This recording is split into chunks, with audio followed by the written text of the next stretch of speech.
Success is a very lonely road.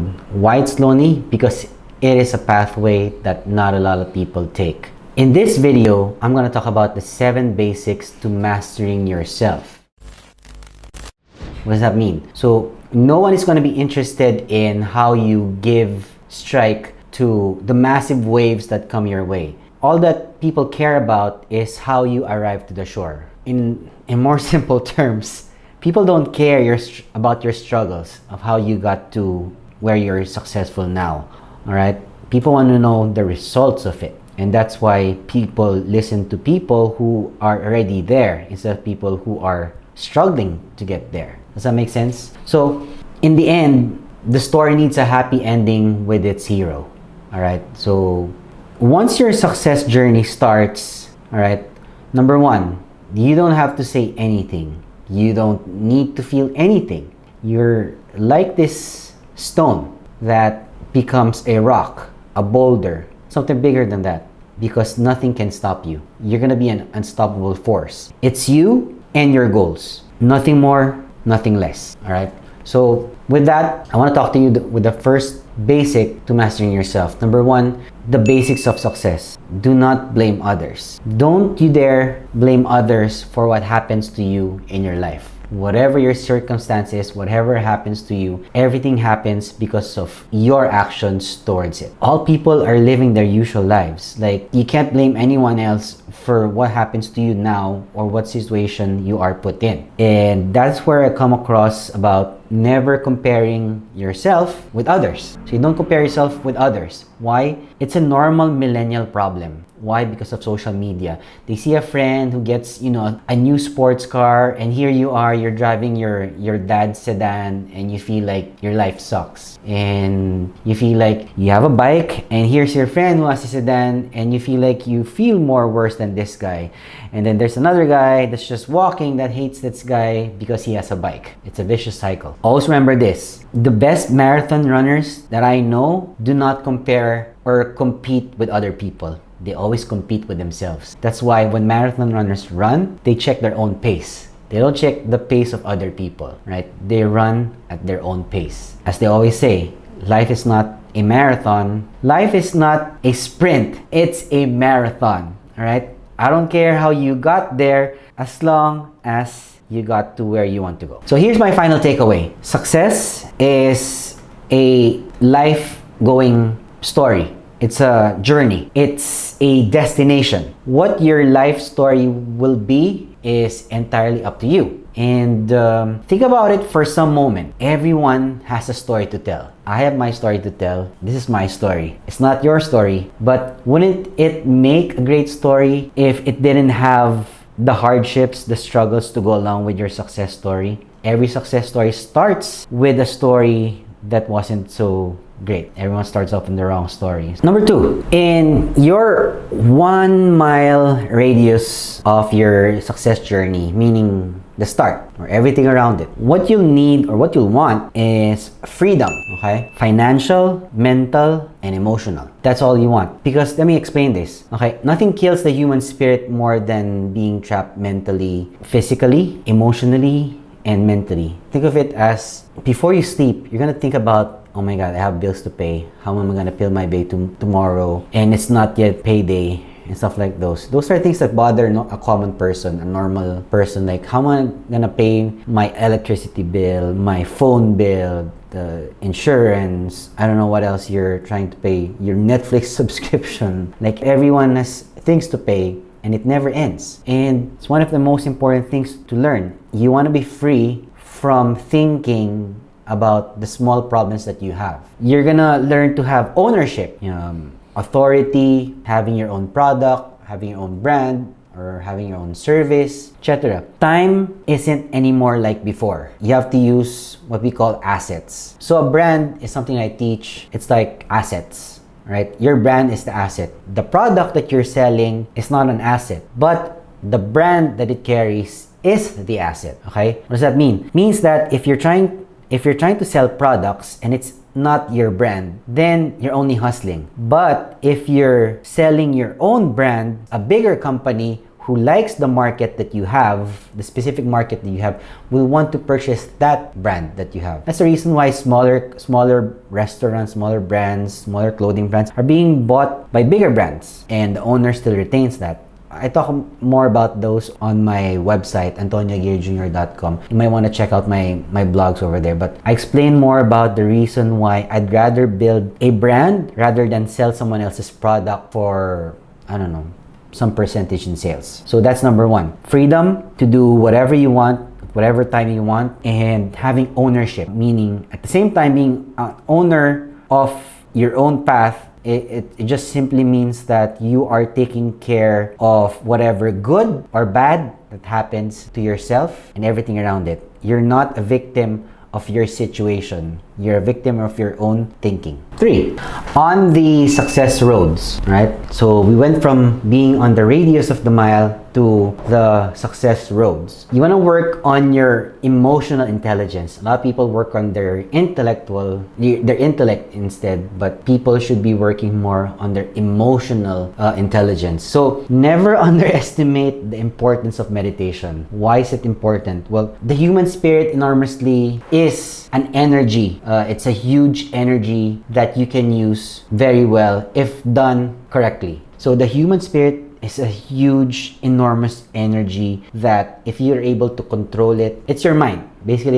it's your mind, your emotion, when you see things and you react to it, how you react to it is what happens to you. Because we always believe that life is what happens to you and everything else that you do is your reaction to it. So it's life happening to you, not the other way around. How you react to that is how your life will go. You see a situation that's bad that happens to you, how you react to it is what happens to you. So your path is always changing, but the end goal does not change. You may change your path, right? You may change roads, but the destination will always be the same. It's okay to change your mind. It's okay to have a new action plan, but the end goal should always be that you have peace of mind. Meditation is great. It's one of the first things I do every morning upon waking up, is that I meditate for just 5 minutes. 5 minutes of complete silence, wherein you don't hear anything, you just focus on your breathing, you just focus talking about yourself. There's a lot of videos on YouTube, even on Netflix, on a meditation. So I don't want to go further than that. 5 minutes of meditation every day will set you up for even greater success during your entire day. You don't need an expert in meditation whatsoever in that. Just watch videos or read books about meditation. That's all you need to know. That is number 3.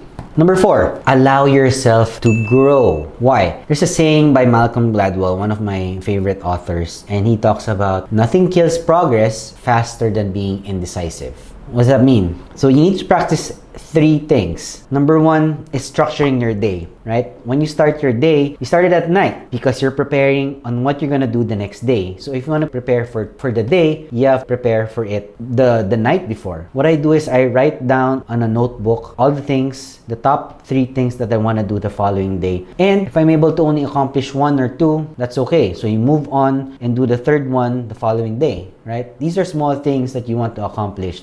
It's not task, because if you're talking about tasks, it's like checking your email, responding to comments, I don't know, basic things that you do. But these are all for your personal growth. We're talking about personal growth here, not your daily tasks like walking the dog or having your car washed or things like those, or having a haircut. Those are tasks. Those are not small goals that lead to your bigger goals. What does that mean? When I say you're trying to do the small things so that in time you reach the goals that you want. Like for example, you want to lose 50 pounds in a year. That's a goal, right? You want to lose 50 pounds by this day and month in a certain year. So for example, let's say today is July and you say by December 31, I should weigh 50 pounds lesser. That's a clear goal that you've set. Instead of saying, I want to lose weight, or like, I want to be richer. How much richer is richer?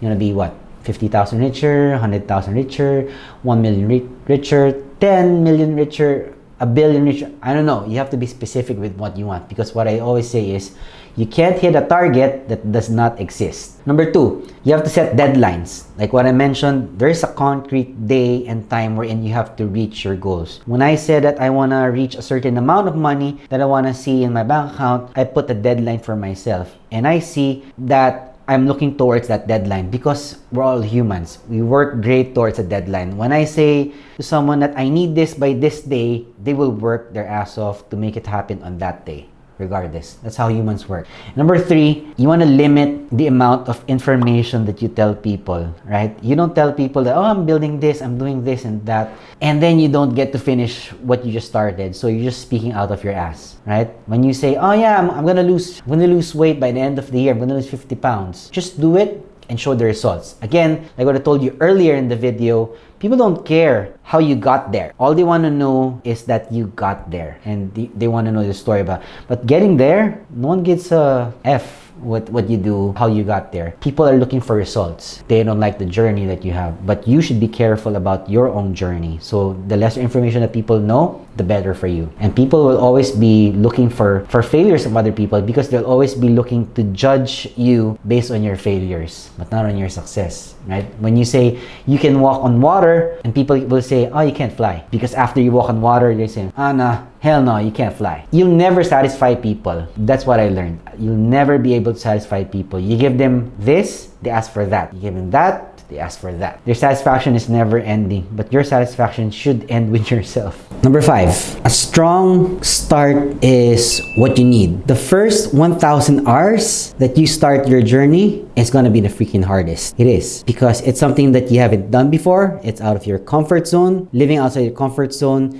is the hardest thing to do. When there's comfort, there's no progress. You heard that right. If you're comfortable with what you're doing, you'll never be progressing. Just imagine this. If you just learn to do something for the first time, it's not comfortable at all. But it's like riding a bike. Once you start doing it, you just get better and better and better at it. Maybe you'd be doing bike tricks by then. A strong start is what you need to be successful and to sustain and to have a good finish. So it's 3 things. It starts you off with a good foundation to be successful. Number 2, it sets you up to be consistent. Because the thing is, whenever you're not highly motivated or you're not dedicated to what you're doing, which I am a lot of times, you know, when I'm not like in the mood to like, yeah, let's go, let's do it, I'm so excited. When you don't have those days, the things that will carry you on to your goals are your habits. If you have habits, that's the one that will carry you on, because those are the small things that you do repeatedly every day. Like, I read books every day.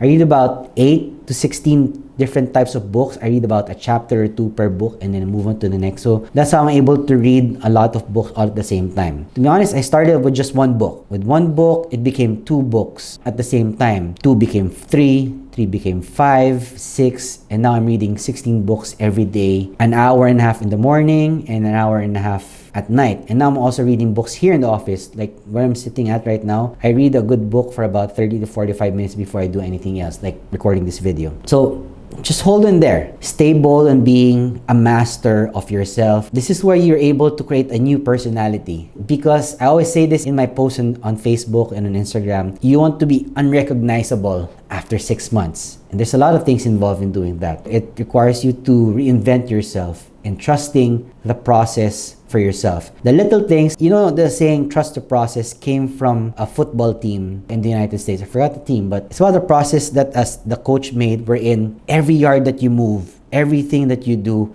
every step that you take is all towards a championship. It's the same thing with you. Your goal, for example, for yourself is to be a champion in what you do. You have to trust the process, each one leading up to that. That's number 5. Number 6, you need to know the end game. So whatever you're doing right now, whatever it is that you're running towards, you need an end game. Not the end game from the Avengers, okay? Your own end game. There's a saying by Jose Raul Capacablanca, you must study the end game before everything else. You need to know the end game before you start anything else. Life is like a game of chess.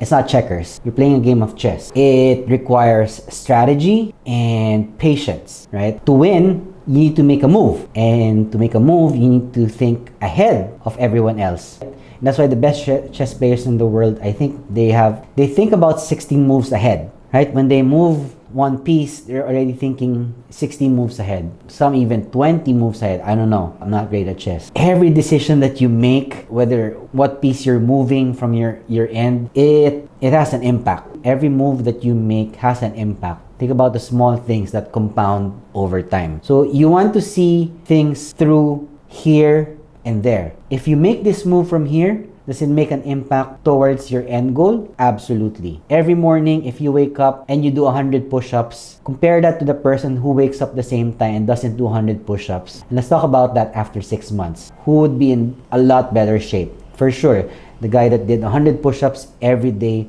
for the past 6 months, comparing that guy who did nothing in the past 6 months. So those are two completely different things. So you need to know your end game. What do you want to really achieve? What's your goal? Okay? Because you can't hit a goal that does not exist. Imagine playing darts and you have these three things that you throw, right? The darts towards the target. So when you throw those things, how can you hit the bullseye if the bullseye does not exist, right? You'd be hitting something like a white wall. So how are you gonna score points? There's none. Okay, number 7. You wanna read concepts of 3 things. Number 1 is conservation of energy. Why it's important to conserve energy? You want to get an idea how your energy circulates. When I was a lot younger, I was always gung-ho. Like, I wanted to go 100 miles per hour in one thing, and I was always straightforward, dive head first into something. And when you get older, you slow things down and you want to conserve your energy to the most important things. I was doing multitasking, a lot of things at the same time, but instead I should just be focusing on one thing. Multitasking does not make you great, right? It just slows you down. So you want to do one thing specific at a time, one at a time, and not doing 2 to 3 things all at the same time. So it's number 1. Number 2, be your own doctor. There's a lot of information already on how you can get fit, how you can get healthy and such. You just have to do your own research. Research about your digestion, how your endocrine works, how your brain works, why you get energy, how you can get more energy instead of using artificial energy like energy drinks, which are so harmful for your health. I suggest you stop drinking any type of drink that has, artificial energizers. And number 3, the fundamental of the cognitive mind. What does that mean? It's simply connecting with your internal world, not your external world, because your external world is the people around you, but your internal world is what you want to see just for yourself. It's something that's very precious to you. It's your body, it's your time, it's your life. This is all you. It's all yours. The body that you have, it's all yours. So what you put in is what comes out of you. Like what I said in my previous videos, garbage in, garbage out. So whatever shit you put into your body comes out of your body. If you eat so much junk in your body, then definitely what comes out of this is junk. There's a reason why brands have a marketing department for some products. It's because there are so many substances that goes in there that you don't actually need. There's a reason why tomatoes and spinach don't have a marketing department, right? And why the big soda companies or, all these junk food or fast foods do have a huge marketing budget to promote their products. Go figure. So that's number 7. That's all I have for you today. If you found value in today's episode, make sure to hit that subscribe button and leave a comment on the comment section down below. And I'll see you again in the next video. Peace.